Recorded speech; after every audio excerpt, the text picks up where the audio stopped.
Hello and welcome to this episode.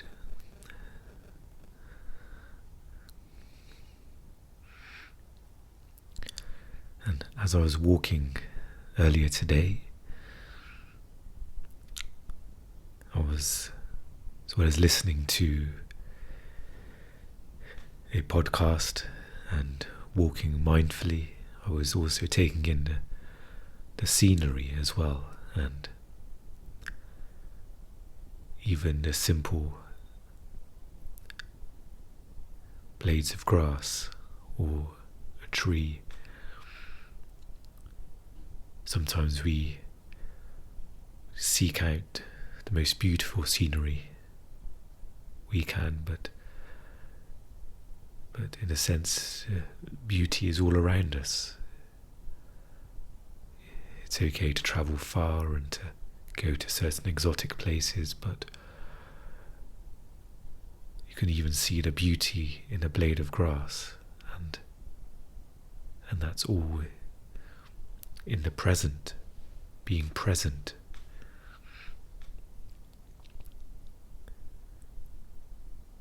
And connecting to the presence of the form you see, whether it's a tree, animals, birds, connecting to the essence of that, and that's where the true beauty is. And there's no labelling, you don't call it beautiful, or it's even beyond that. It's just the aliveness of it. Whether it's some grand view of mountains or lakes, ocean, or a leaf on a tree.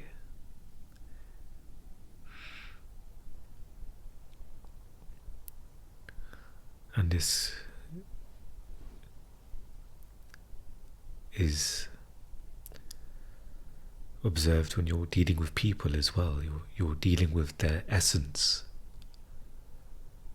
You're not looking for, of course, people is more complicated, and there's more mental formations when it comes to dealing with people, more mind activity. And one of the biggest ones is when we look for another form, another person's form to complete us. And this touches upon the last chapters about relationships. We look for, and usually there's pain there when you're either wanting a form to complete you, or once that form comes along, there may be a brief moment of, okay, I feel complete, and then there'll be pain again. Because if you're looking for a form to make you happy, to make you complete, then it's not a long-term possibility.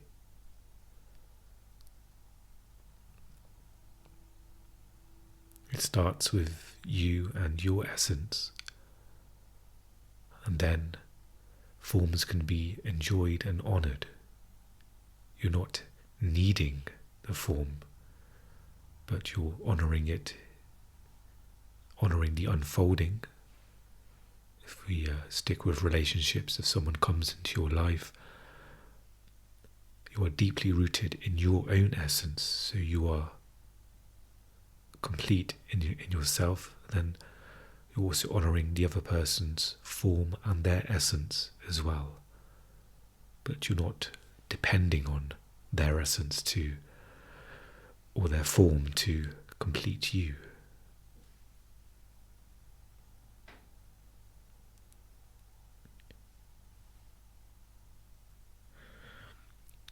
So the thought I had while I was walking, as well as taking in the scenery, was about the primary purpose. Lots of external, outer purposes came to my mind in regards to various things, such as, even for me, the idea of a relationship, or the idea of my health, and And I realised in some ways how relatively important they were. And what was ultimately important was being present. And how that is the primary purpose of my life. So I was, searching for external things. Okay, I'm doing this, I'm recording this podcast, it's a project I'm doing, I'm writing this or doing that, and then almost suddenly there was a gap there, and I realised that these things are only relatively, not that important. Temporary things while in this form. And soon, it doesn't matter how hard you're working externally on creative things or being a good person or touching other people's lives, it's very temporary. As soon as we leave this form,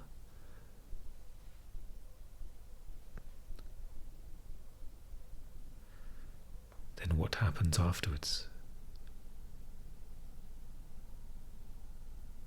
What value do these have in regards to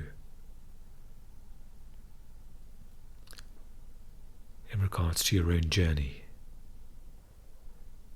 Yes, certain things can touch other people. For example, me recording this, maybe it helps some people, maybe it doesn't. Maybe it reaches some people where people can connect to this, maybe it doesn't, but ultimately, the ultimate purpose is your relationship with the present moment. Living and being in that place. Saying yes to the now. All these pointers, they're pointing towards a dimension, a space of being. And that is the primary purpose of life. I can certainly say that for me. It may not feel that way at times, of course. The outer forms come into the mind and scream of importance. Look at me, you must address this and that. But when you take a step back from those things and you realise how relatively important they are in comparison to your practice of awakening, your journey of awakening. And it's not a journey through space and time. You're not dependent on that. It's simply being in the now.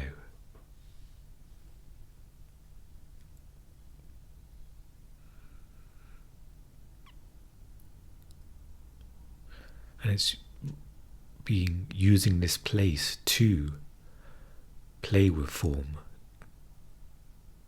but you're coming from the primary purpose, your deep inner eye, and that is what is manifesting and taking care of the external forms. So if we stay with relationships, it's not the mind searching for somebody that must have these qualities and this and that, and there's a need for that person. I must find this person. When I do find them, then I can start this spirituality stuff. We can do it together. That's just a mind giving you a thought to stay with it. So, once you find this person, then you can start it. When you find this person, perhaps in your mind, come up with another thought. Once I get to know them better, once we've spent some time together, then we can, then this can happen.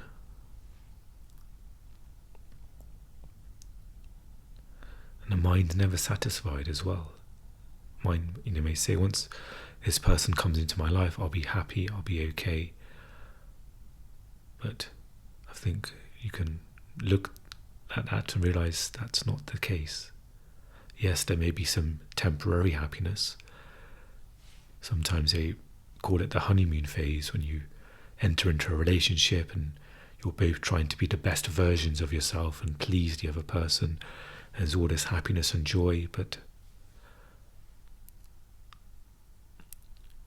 does that last?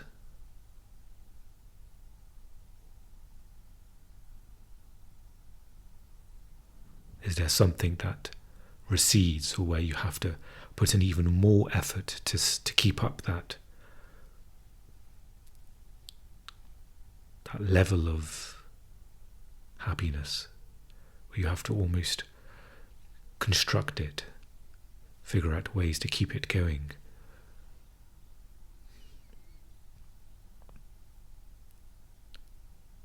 And that all stems from the need to keep that person happy, to keep yourself happy. And then there's the other dimension where there's a natural joy.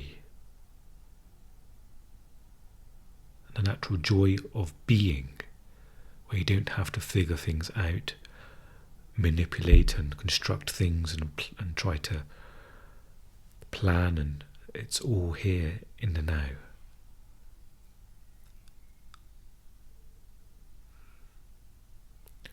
So that was what came to me as I was walking, and it's something I've heard before from a spiritual teacher about the primary purpose of your life. You know, sometimes if you ask many people, name lots of different areas of their life, that's the most important. External forms, relationships. But if it's without the knowing of who you are, then it's almost as if there's almost a shell of who you are that's doing these things,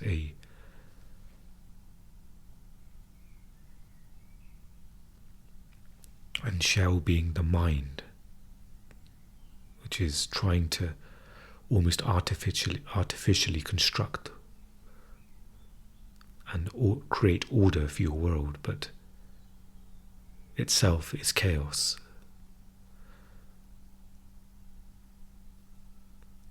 And then there is the place of being where it's unchanging.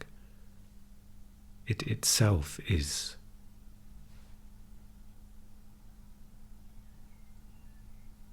the root of peace, where peace manifests, joy and love.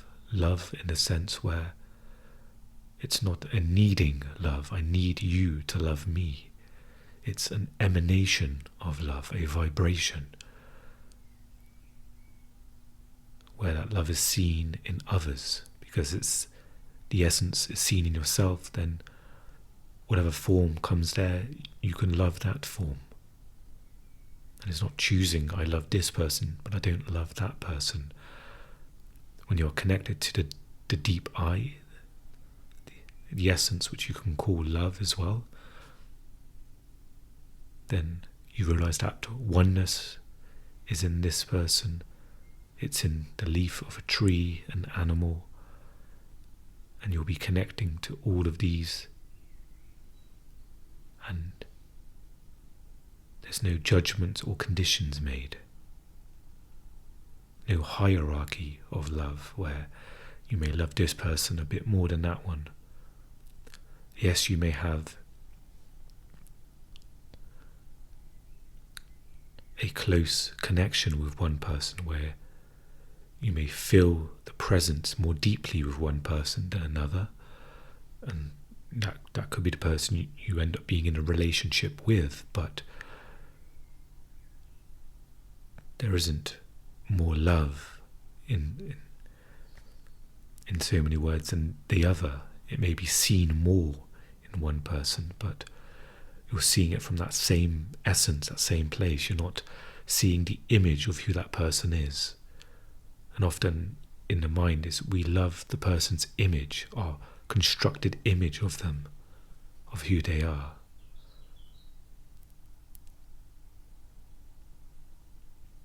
So primary purpose, And I also thought about the amount of energy we put into our external projects or things that may only be relatively important. All the stress and effort. But we also want to be liberated and peace. But where is the effort, or where is the attention to do that?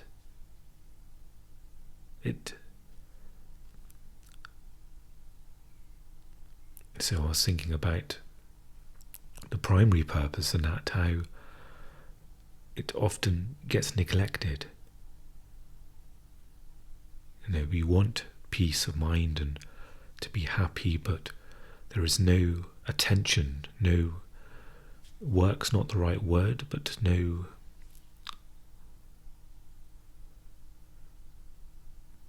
perhaps we can just stick with awareness and attention on the root of who we are. And if there is neglect, then how can that be uncovered in us? The name of this podcast is Uncovering True Being. So if we are not uncovering it, peace and joy and happiness, it just remains as a thought in the head. But nothing is done to experience true peace, true meaning permanent, unchanging.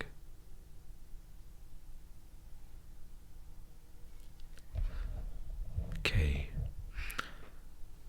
so perhaps we'll continue the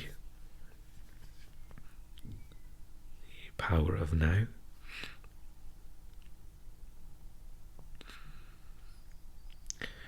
And we left it at chapter 9, which is titled Beyond Happiness and Unhappiness There is Peace. And there's a title for this section, The Higher Good, Beyond Good and Bad. And it starts with a question from the reader, and below that will be again the answer as well. And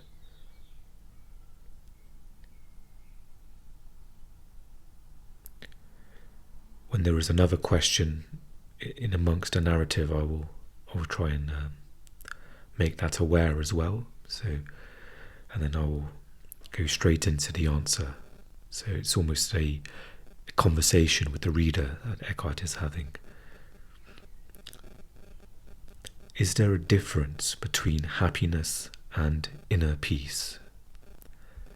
Yes. Happiness depends on conditions being perceived as positive. Inner peace does not. Question: is it not possible to attract only positive conditions into our life? If our attitude and our thinking are always positive, we would manifest only events and situations, wouldn't we? Do you truly know what is positive and what is negative? Do you have the total picture? This is the answer now. There have been many people for whom limitation, failure, loss, illness, or pain in whatever form turned out to be their greatest teacher. It taught them to let go of false self-images and superficial ego-dictated goals and desires. It gave them depth, humility, and compassion. It made them more real. Whenever anything negative happens to you, there is a deep lesson concealed within it, although you may not see it at the time. Even a brief illness or an accident can show you what is real and unreal in your life, what ultimately matters and what doesn't. Seen from a higher perspective, conditions are always positive. To be more precise, They are neither positive nor negative. They are as they are. And when you live in complete acceptance of what is, which is the only sane way to live, there is no good or bad in your life anymore. There is only a higher good, which includes the bad. Seen from the perspective of the mind, however, there is good, bad, like, dislike, love, hate. Hence, in the book of Genesis, it is said that Adam and Eve were no longer allowed to dwell in paradise when they ate of the tree of the knowledge of good and evil. Question: this sounds to me like denial and self-deception. When something dreadful happens to me or someone close to me, accident, illness, pain of some kind, or death, I can pretend that it isn't bad, but the fact remains that it is bad, so why deny it? And this is the answer. You are not pretending anything. You are allowing it to be as it is. That's all. This allowing to be takes you beyond the mind with its resistance patterns that create the positive and negative polarities. It is an essential aspect of forgiveness. Forgiveness of the present is even more important than forgiveness of the past. If you forgive every moment, allow it to be as it is, then there will be no accumulation of resentment that needs to be forgiven at some later time. Remember that we are not talking about happiness here. For example, when a loved one has just died, or you feel your own death approaching, you cannot be happy. It is impossible, but you can be at peace.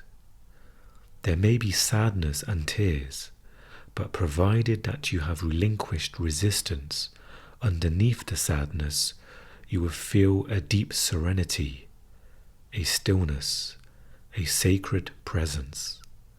This is the emanation of being. This is inner peace, the good that has no opposite. Question: what if it is a situation that I can do something about? How can I allow it to be and change it at the same time? Answer: do what you have to do. In the meantime, accept what is. Since mind and resistance are synonymous, acceptance immediately frees you from mind dominance and thus reconnects you with being. As a result, the usual ego motivations for doing, fear, greed, control, defending or feeding the false sense of self, will cease to operate. An intelligence much greater than the mind is now in charge, and so a different quality of consciousness will flow into your doing. Accept whatever comes to you, woven in the pattern of your destiny, for what could be more aptly fit your needs? This was written 2,000 years ago by Marcus Aurelius, one of those exceedingly rare humans who possessed worldly power as well as wisdom. It seems that most people need to experience a great deal of suffering before they will relinquish resistance and accept, before they will forgive.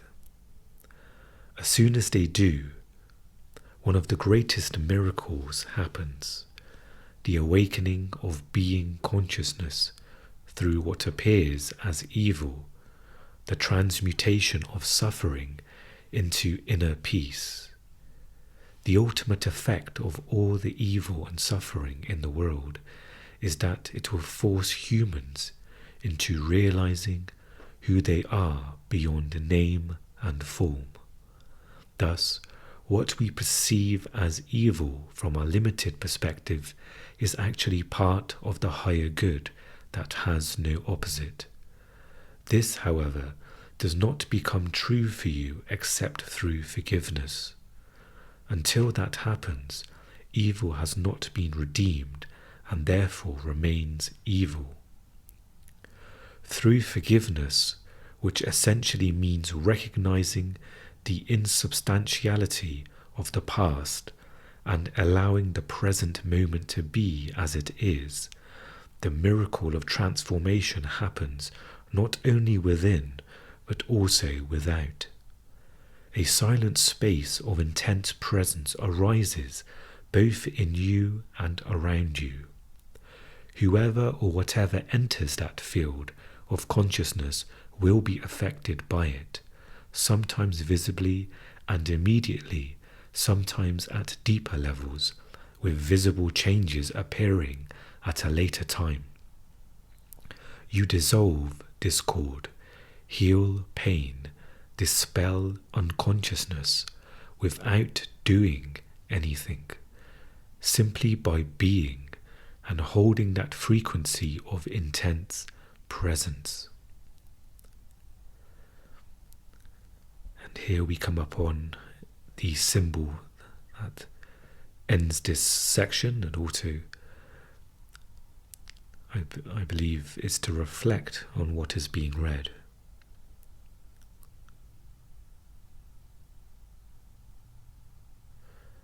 And so Eckhart is talking about going beyond good and bad, beyond positive and negative. And this is found through forgiveness, which he mentions is a full acceptance of what is in this moment, a non-resistance of what is.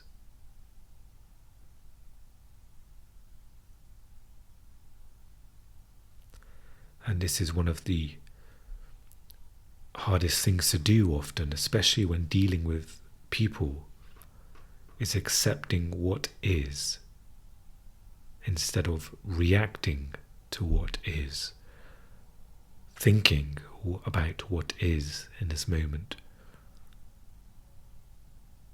And then that starts the whole chain reaction of accumulating resentment, for example. The pattern of it, where somebody says something and then it brings up all of the other times those person have said it, and all of those other times when you reacted, may not reacted externally, but internally. You may have thought, you may have produced emotions. And Eckhart is saying, when you are present, you're not accumulating that negative or unhealthy emotions. And so we can even talk about the pain body. The pain body is all of these accumulations of reactions that have not been resolved. All of this almost constricted energy. It's a ball of constricted energy. And you can almost feel that when you are resisting, you can almost feel the tension and tightness within you, versus when you are accepting what is, you may be in pain, but there isn't that tightness. You are not resisting that. And you are not suffering as well. Suffering is the psychological suffering, where you are commentating and thoughts are going through your mind, and one thought can produce a tremendous amount of suffering. A thought could be, I hate this person, and just, you can only imagine the wave of emotion behind that, versus just being completely present with this person. There may be pain there, and even pain from the past of times when you weren't being present. And the pattern is happening again, but this time you are. And so the pain may be there, but you're not adding to it. Where later on you'll bring up that pain and play it through your mind and create more pain, or just simply recycle it through your system, and then it stays with you, ready for the next time.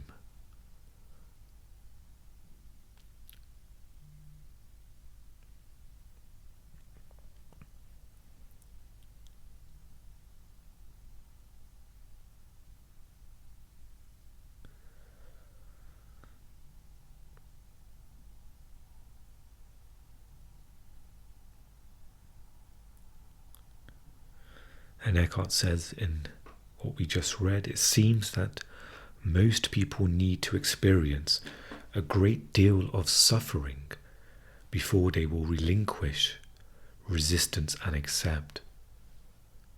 Because suffering is a great teacher.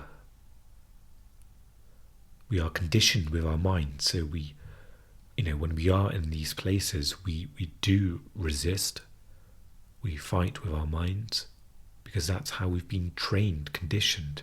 If you look at, being in our education system, maybe our parents or family, our friends, so as we grow up, it's not to say these people are wrong or haven't done, everyone around you is living up to their level of consciousness that they are, and that simply is. There's nobody at fault, but the result of that is having a deeply conditioned mind. And through suffering, that is seen. And there's almost an intuitive sense that, okay, I don't want to suffer anymore. Or even if you're aware of this, you may still need to suffer more until it fully becomes awakened inside of you. And this isn't wrong or right. Some people may suffer less, some people may suffer a lot to get to the point of acceptance. But that is just the uniqueness of our past, of almost our lineage as well, of maybe perhaps a trauma of our parents and their parents.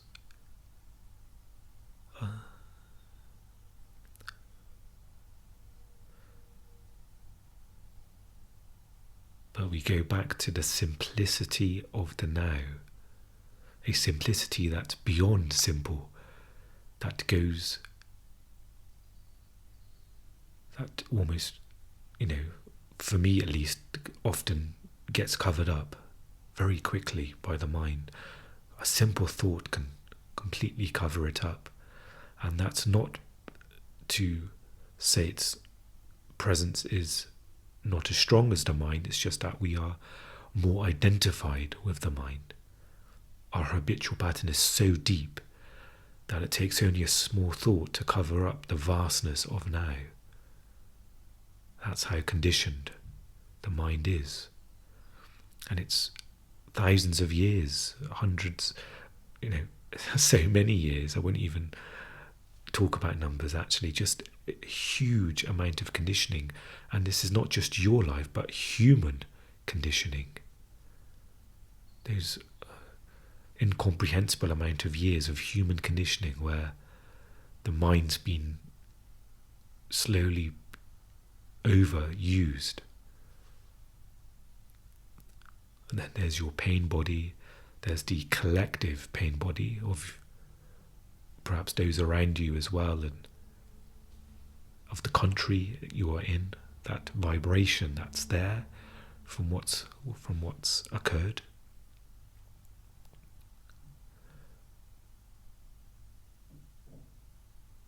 But yet sometimes we wonder why we aren't at peace, like as if we it only takes a snap of the fingers to think, okay, yes, we're in peace. Because to the mind, it has those expectations. The mind wants everything to happen now, wants to achieve this now, already you've done this, and it has the same kind of shallowness in regards to being at peace, that I should be at peace right now, or I'm going to be at peace now. And it just remains as a thought. And then when that doesn't happen, there's resistance. You're in a cycle of the mind, there's resistance to that. And then there's blame. Oh, it's that person. That's the reason why I'm not at peace right now. It's because of that person, or because of this not happening, or that's not happening. And it's a never-ending dimension in the mind of trying to be happy, in quotation marks. And this is talking about a place deeper beyond happy and unhappy, pleasurable and unpleasurable. There's a deeper place there. So perhaps we can just, for a minute or so, just allow the silence to settle within us.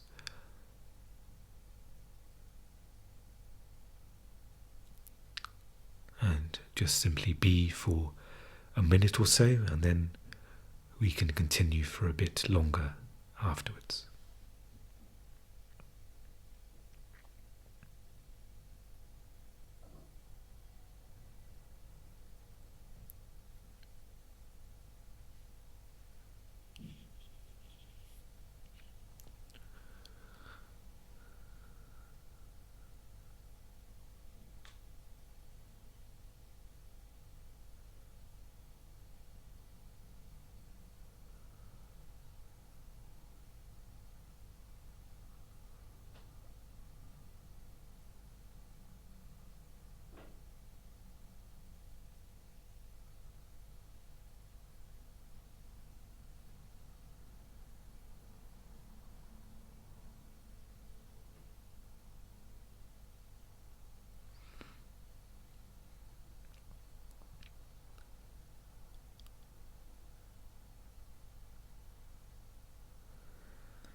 The next section is titled The End of Your Life Drama. And it starts with a question. In that state of acceptance and inner peace, even though you may not call it bad, can anything still come into your life that would be called bad from a perspective of ordinary consciousness? And this is the response. Most of the so-called bad things that happen in people's lives are due to unconsciousness. They are self-created, or rather ego-created. I sometimes refer to those things as drama. When you are fully conscious, drama does not come into your life anymore. Let me remind you briefly how the ego operates and how it creates drama. Ego is the unobserved mind that runs your life when you are not present as the witnessing consciousness, the watcher. The ego perceives itself as a separate fragment in a hostile universe with no real inner connection to any other being, surrounded by other egos which it either sees as a potential threat or which it will attempt to use for its own ends. The basic ego patterns are designed to combat its own deep-seated fear and sense of lack. They are resistance, control, power, greed, defense, attack. Some of the ego's strategies are extremely clever, yet they never truly solve any of its problems, simply because the ego itself is the problem. When egos come together, whether in personal relationships or in organizations or institutions, bad things happen, sooner or later. Drama of one kind or another, in the form of conflict, problems, power struggles, emotional or physical violence, and so on. This includes collective evils such as war, genocide, and exploitation, all due to massed unconsciousness. Furthermore, many types of illness are caused by the ego's continuous resistance, which creates restrictions and blockages in the flow of energy through the body.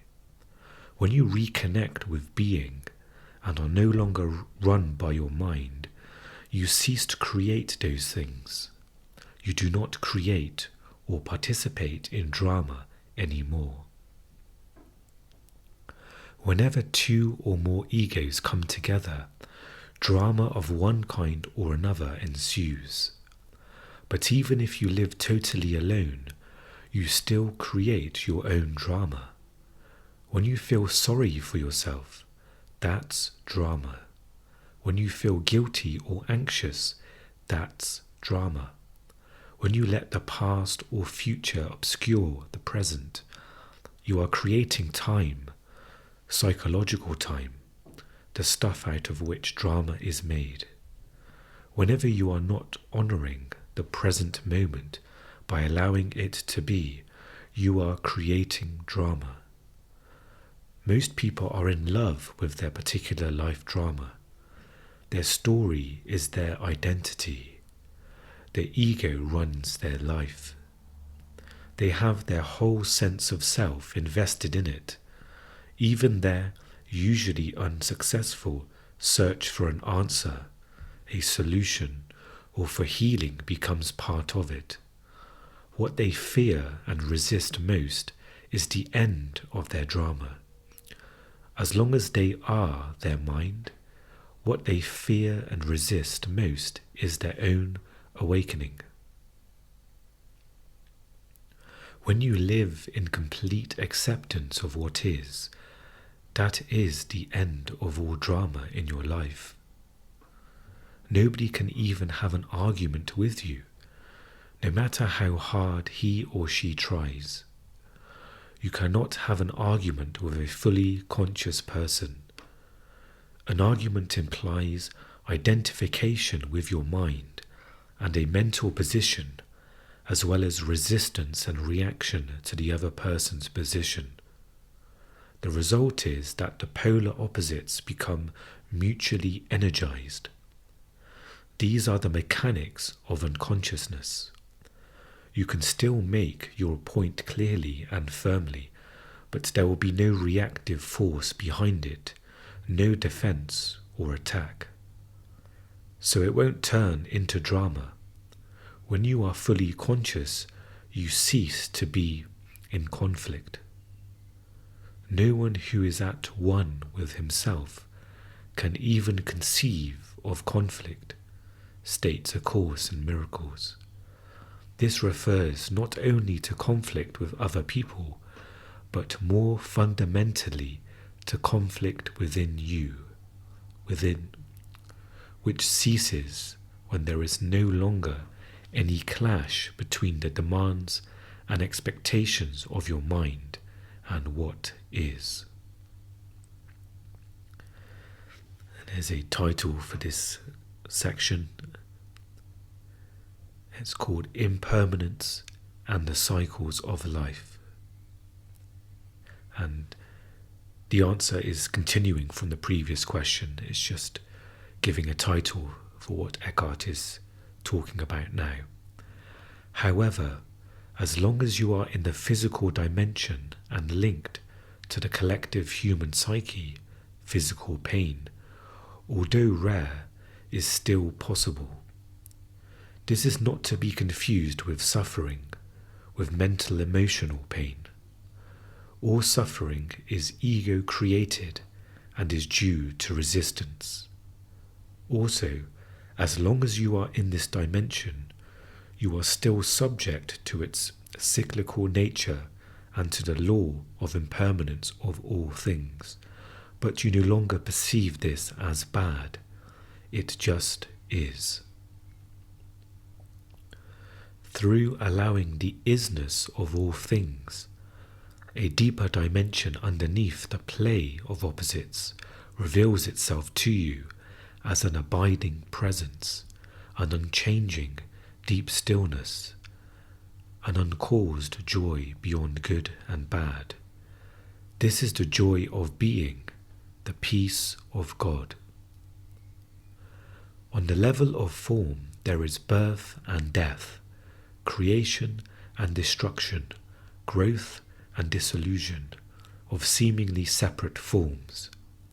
This is reflected everywhere in the life cycle of a star or a planet, a physical body, a tree, a flower, in the rise and fall of nations, political systems, civilizations, and in the inevitable cycle of gain and loss in the life of an individual. There are cycles of success when things come to you and thrive, and cycles of failure when they wither or disintegrate, and you have to let them go in order to make room for new things to arise or for transformation to happen. If you cling and resist at that point, it means you are refusing to go with the flow of life, and you will suffer. It is not true that the up cycle is good and the down cycle is bad, except in the mind's judgment. Growth is usually considered positive, but nothing can grow forever. If growth of whatever kind were to go on and on, it would eventually become monstrous and destructive. Dissolution is needed for new growth to happen. One cannot exist without the other. The down cycle is absolutely essential for spiritual realization. You must have failed deeply on some level, or experience some deep loss or pain to be drawn to the spiritual dimension. Or perhaps your very success became empty and meaningless, and so turned out to be failure. Failure lies concealed in every success, and success in every failure. In this world, which is to say on the level of form, everybody fails sooner or later. Of course, every achievement eventually comes to naught. All forms are impermanent. You can still be active and enjoy manifesting and creating new forms and circumstances, but you won't be identified with them. You do not need them to give you a sense of self. They are not your life, only your life situation. Your physical energy is also subject to cycles.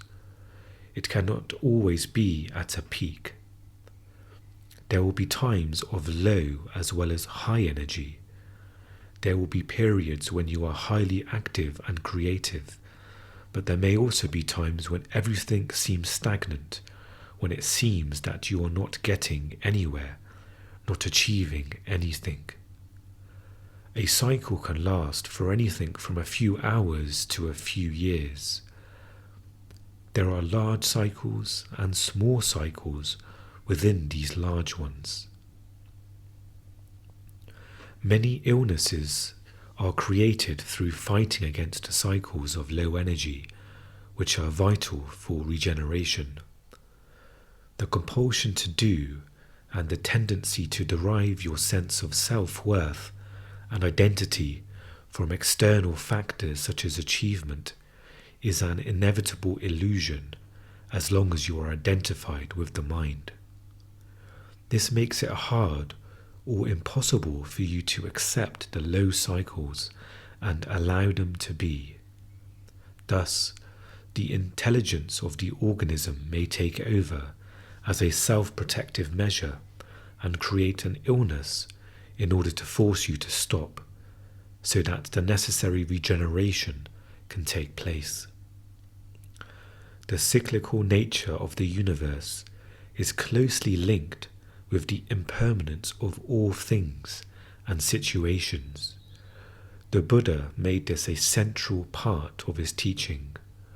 All conditions are highly unstable and in constant flux, or as he put it, impermanence is a characteristic of every condition, every situation you will ever encounter in your life. It will change, disappear, or no longer satisfy you. Impermanence is also central to Jesus' teaching. Do not lay up for yourselves treasures on earth, where moth and rust consume, and where thieves break in and steal. As long as a condition is judged as good by your mind, whether it be a relationship, a possession, a social role, a place, or your physical body, the mind attaches to it and identifies with it. It makes you happy, makes you feel good about yourself, and it may become part of who you are or think you are. But nothing lasts in this dimension where moth and rust consume. Either it ends or it changes, or it may undergo a polarity shift. The same condition that was good yesterday or last year has suddenly or gradually turned into bad. The same condition that made you happy then makes you unhappy. The prosperity of today becomes the empty consumerism of tomorrow. The happy wedding and honeymoon become the unhappy divorce or the unhappy coexistence. Or a condition disappears, so its absence makes you unhappy. When a condition or situation that the mind has attached itself to and identified with changes or disappears, the mind cannot accept it. It will cling to the disappearing condition and resist the change. It is almost as if a limb were being torn off your body. We sometimes hear of people who have lost all their money or whose reputations have been ruined committing suicide. Those are the extreme cases. Others, whenever a major loss of one kind or another occurs, just become deeply unhappy or make themselves ill. They cannot distinguish between their life and their life situation. I recently read about a famous actress who died in her 80s. As her beauty started to fade and became ravaged by old age, she grew desperately unhappy and became a recluse. She too had identified with a condition, her external appearance. First, the condition gave her a happy sense of self, then an unhappy one. If she had been able to connect with the formless and timeless life within, she could have watched and allowed the fading of her external form from a place of serenity and peace. Moreover, her external form would have become increasingly transparent to the light shining through from her ageless true nature, so her beauty would not really have faded, but simply become transformed into spiritual beauty. However, nobody told her that this is possible. The most essential kind of knowledge is not yet widely accessible. And here we've reached another pause and reflect symbol, and it feels like I've read a few pages there, so it may be a good point to stop and reflect.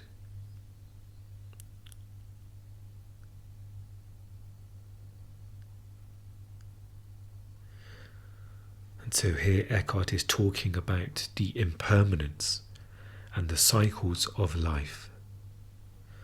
And he uses the examples of, the universe, the stars, and then the examples of nature, flowers, trees, our physical bodies.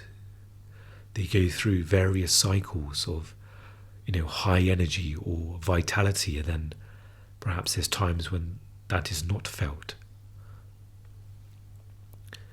And then ultimately the withering away, the dissolution of forms.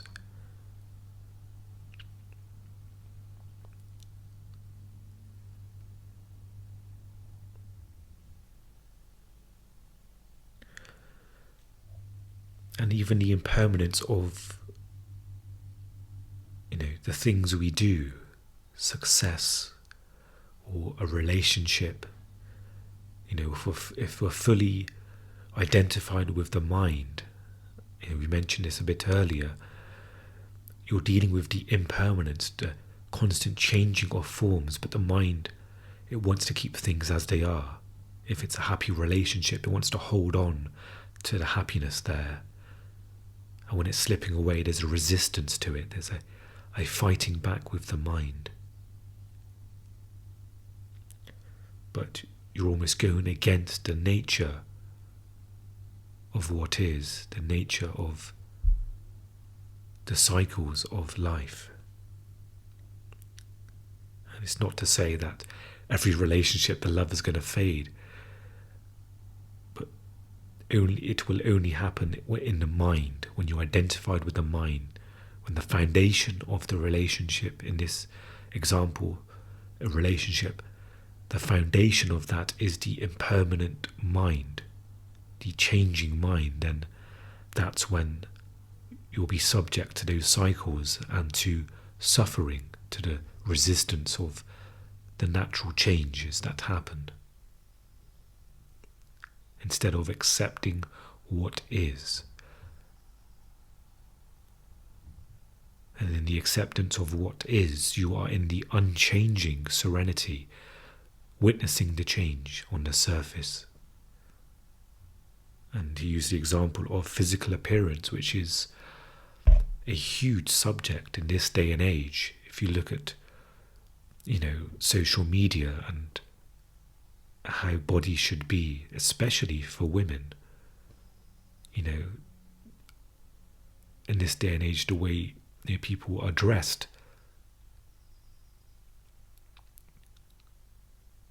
perhaps dressed in a certain way to get validation, to get attention, because that's what they are identified with, and they're almost maintaining that happiness. But sooner or later that's going to change. The impermanence of form, and if you're identified with that, then it's going to be extremely painful. There's going to be a lot of suffering there. And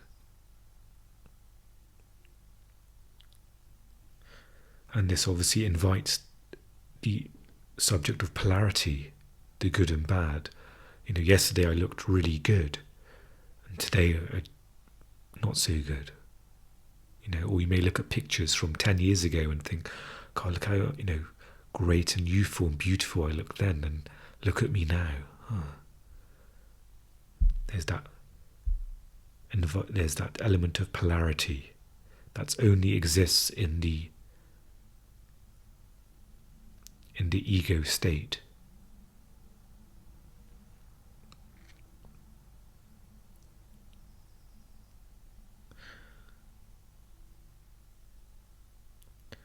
But Eckhart talks about the pain of this, of the changing conditions, from being rich to suddenly having no money, or to being rich and successful but feeling empty, it's meaningless, or the conditions of a marriage changing from a happy wedding and honeymoon that becomes that unhappy divorce. But as well as suffering can occur, this is also the the regeneration, the growth, where you can discover the spiritual dimension. He mentions here it's very rare to discover or uncover the spiritual dimension without the suffering, the pain, the loss.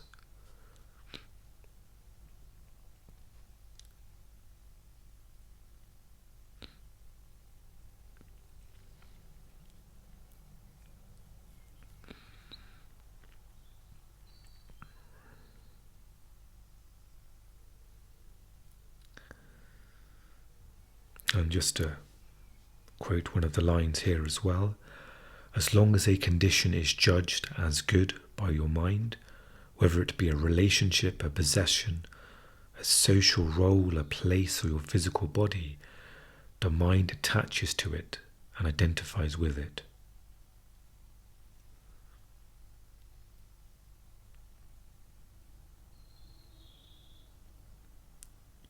And again, it's being in that impermanence,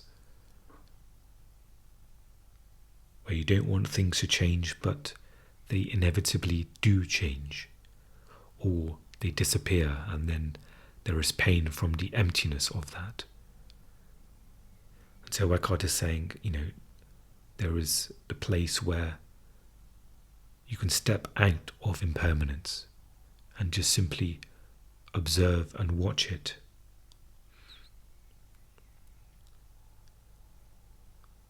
And he says here that you can still be active and enjoy manifesting and creating new forms and circumstances, but you won't be identified with them.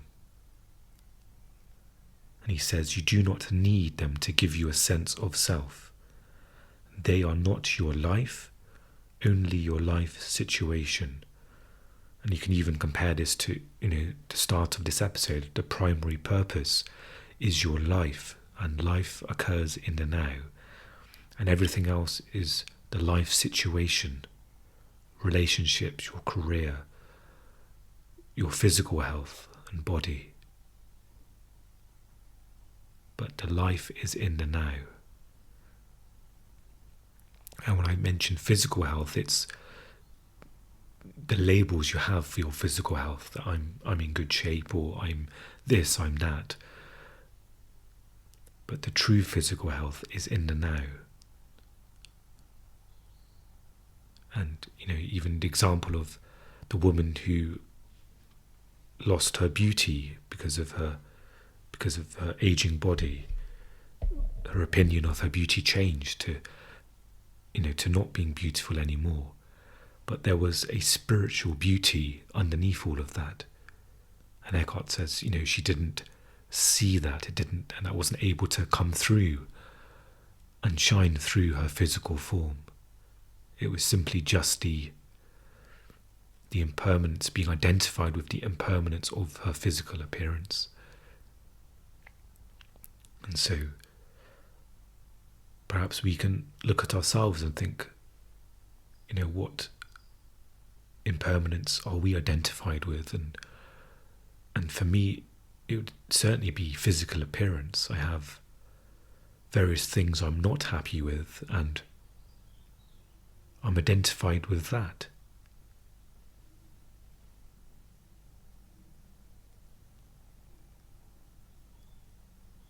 So that's something I can address, and perhaps use that to deepen. Each time you see that you're unhappy with an impermanent form, an impermanent situation for your life, you can perhaps use that to deepen into the permanence. So me, with my physical appearance, I can obviously detail different things I'm unhappy with and go into that commentary and labels and thinking that produces emotions, or I can simply look deeper into the physical appearance and be aware of the spiritual beauty that radiates from that. And that's not from a place of ego. It's not to say that you have to be enlightened to see your spiritual beauty, but if you are present, it's there. You can even look in the mirror and just in the present state, you can feel that within you, and you can perhaps see that in your outer form as well. Okay, so I think it's a good time to end this episode. I think we've just gone over an hour, so maybe it's one of the longer episodes I've done, but I hope it's some of the pointers mentioned has been helpful, and I invite you to re-listen to certain sections that you may want to re-listen to and replay, and because sometimes I know a lot's been read in this when I'm doing the reading, and for myself I will try and also just have my attention on what is being read, because sometimes the attention can be on reading clearly, and sometimes it can provide a bit of a barrier for actually absorbing what is being read. So perhaps that's something I can do myself to balance that as well, to perhaps absorb more of the content that's being read as you are as a listener. And okay, so thank you for joining me for today's episode. I wish you well in this present moment that we share. That is, and I will speak to you again very soon. Take care.